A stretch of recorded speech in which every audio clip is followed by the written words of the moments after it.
योगी जी की सरकार है।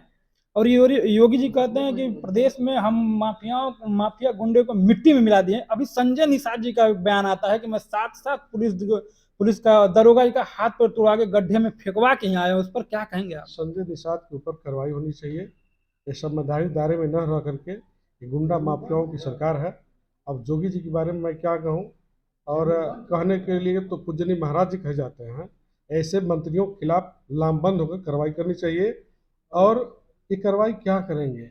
एक देख रहे हैं, दोबारा मुझे इस बात को बताना पड़ रहा है कि जब हमारी देश की बहन रो रही है, जो जिले के जेलर जेलर है, तो वो अपने मंत्री के ऊपर क्या कार्रवाई करेंगे? मात्र ट्रांसफर करके उसका लीपापोती करने में लगे हुए होंगे।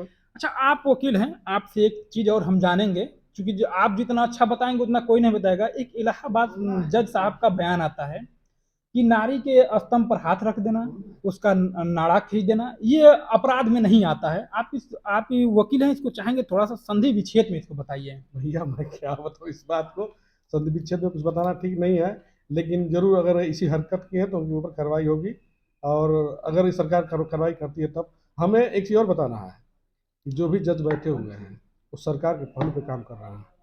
सरकार जो कर रही है उस तरह से कर रहे हैं।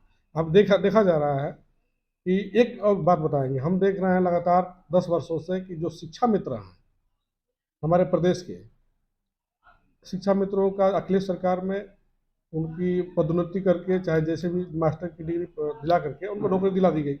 और जोगी बाबा है उसको हटवाने का काम किया। और आज की स्थिति ऐसे शिक्षा मित्र जहर खा के मर रहे हैं, डिस्टर्ब होकर मर रहे हैं। उनके बच्चे सयान बच्चियाँ सयान हो गई, शादी करने लायक। आखिर में वो कौन सा सपना लेकर के अपना बच्चों को पालेंगे और शादी विवाह करेंगे? अच्छा, एक चीज और हम आपसे पूछेंगे, घुमा के लेके चलेंगे उधर। देखा जाए कि संविधान जो लिखे हैं बाबा साहब, उस बहुत देश में माना जाए तो पूजनीय है।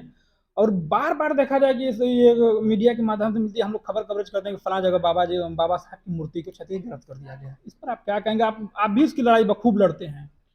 भैया देखिए, इस सरकार से हम असंतुष्ट हैं।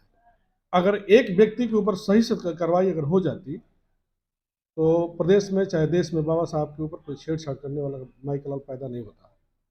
और ये सरकार, पुलिस जानती है, सब कुछ जानती है पुलिस कि कौन बदमाश है, कौन गुंडा माफिया है, लेकिन पुलिस कार्रवाई नहीं करती है। जब बाबा साहब की मूर्ति के साथ छेड़छाड़ होता है, जिससे जिसके संविधान जिन्होंने लिखा आज जिससे पूरा देश चल रहा है, उसके साथ छेड़छाड़ हो रहा है, तो कम से कम देश के प्रधानमंत्री और प्रदेश के मुख्यमंत्री और आला अधिकारियों को संज्ञान लेना चाहिए कि ऐसे अपराधियों को पकड़ करके जेल में ठूसने का काम करें, या आइंदा बाबा साहब की तरफ ताकने का काम न करें। ये लोग कार्रवाई नहीं होती है, कार्रवाई के नाम पे खाली कोटा पूर्ति कर दिया कोटा जाता पूर्ति है। हो जाता है भैया, और क्या होता है बस। अच्छा, आप लोग इतना लड़ते हैं, क्या इस पर आप क्यों नहीं मुद्दा उठाते हैं कि जो अपराधी है उसको उसके पर रासुका लगाया जाए? तमाम तरह के मुद्दा तो है, आप पेशे से वकील हैं, आप खुद चाहेंगे तो खूब बखूब लड़ सकते हैं, ताकि एक पकड़ा जाएगा तो अगला नहीं करेगा। भैया देखिए, लड़ाई लगातार हम लोग लड़ते हैं। जहाँ पे हम तो जिले के सम्मानित जिला संयोजक हूँ, जिले में जहाँ भी मूर्तियाँ टूटी तोड़ी जाती हैं वहाँ तत्काल पहुँच करके हम लोग अपनी मांग को रखते हैं। और मांग में ये भी रखते हैं कि ऐसे व्यक्ति के ऊपर कार्रवाई हो, जेल जाए, लेकिन पुलिस उसी दिन सुन करके और इग्नोर करके फिर हट जाती है।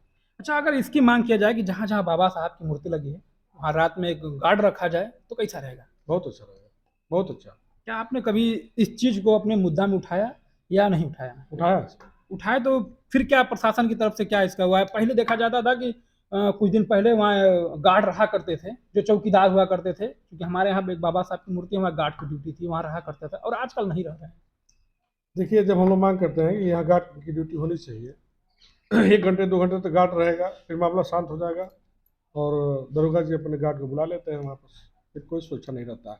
लेकिन पूर्व में हमारी बहन जी की 4 बार सरकार रही, बहन जी की सत्ता शासन में, अब क्या आपसे बताएं, अब सत्ता में रहे होंगे तो जाने होंगे कि नहीं, परिंदा पैर नहीं मार पाता था, ऐसी स्थितियाँ थी। और गुंडा माफिया बिल में घुस करके रहा करते थे। अब मूर्ति की बात छोड़ दीजिए, मूर्ति को छेड़ने कोई नज़र नहीं दिखाता था। आज चंद्रशेखर भाई हमारे उभरते हुए नेता हैं और देश के भविष्य हैं, और गरीबों मजलूमों और माइनॉरिटी समाज के लोगों की उम्मीद है। अब लोगों की निगाहें हैं चंद्रशेखर भाई, और लोगों का इतना बड़ा आशीर्वाद भाई पे मिल रहा है कि भाई की उन्नति और प्रगति इतनी तेज आगे बढ़ रही है कि हम लोग चाह रहे हैं कि इस देश के प्रधानमंत्री बने और मुख्यमंत्री बने, उनके अलावा हम लोग कोई दिखाई नहीं दे रहा। चलिए, हमारे साथ बातचीत करने के लिए आपका धन्यवाद सर। जी, धन्यवाद।